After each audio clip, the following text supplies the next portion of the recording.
অন্তর্বর্তী সরকার আজ বিকেল ৩টায় আগামী ২০২৫-২৬ অর্থবছরের জাতীয় বাজেট ঘোষণা করবে। বাজেট এলে বেশিরভাগ মানুষের মাথায় প্রশ্ন আসে, জিনিসপত্রের দাম বাড়বে না তো?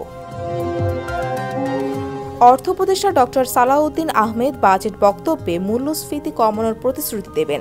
সেই প্রতিশ্রুতি রক্ষাই তার জন্য মূল চ্যালেঞ্জ।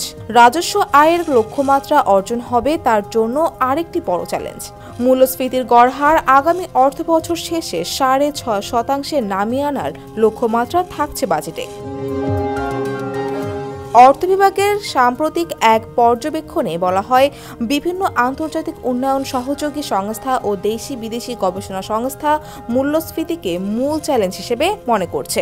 মূল্যস্ফীতির ফলে নিম্ন ও নিম্ন মধ্যবিত্ত মানুষের ক্রয় ক্ষমতা কমলে সামাজিক নিরাপত্তাহীনতা ও জনমনে ক্ষোভ সৃষ্টি হয়।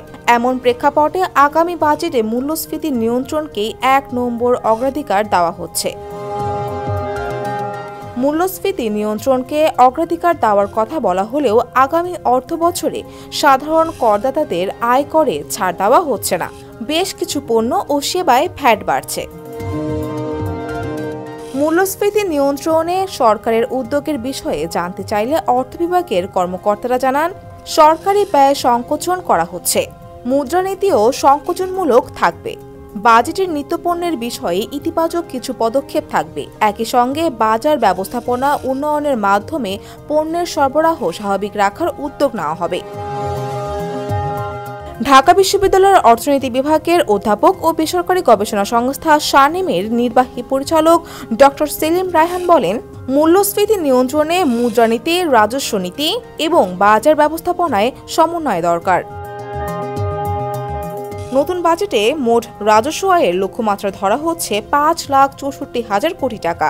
এর মধ্যে এনবিআর বহির্ভূত কর এবং কর ব্যতীত রাজস্বের লক্ষ্যমাত্রা ৬৫,০০০ কোটি টাকা। বাকি ৪,৯৯,০০০ কোটি টাকা এনবিআরকে আদায় করতে হবে। চলতি অর্থবছরের মূল বাজেটে যা ছিল ৪,৮০,০০০ কোটি টাকা, সংশোধিত বাজেটে কমিয়ে করা হয় ৪,৬৩,৫০০ কোটি টাকা। এই ঈদে জামা জুতো অ্যাকসেসরিজের ডিসকাউন্ট। তবে চলতি বছরের ৯ মাসে ২,৫৬,৪৮৬ কোটি টাকার রাজস্ব আয় করেছে এনবিআর, যা সংস্থাটির লক্ষ্যমাত্রার চেয়ে প্রায় ৬৫,০০০ কোটি টাকা কম। ডেস্ক রিপোর্ট, সমকাল।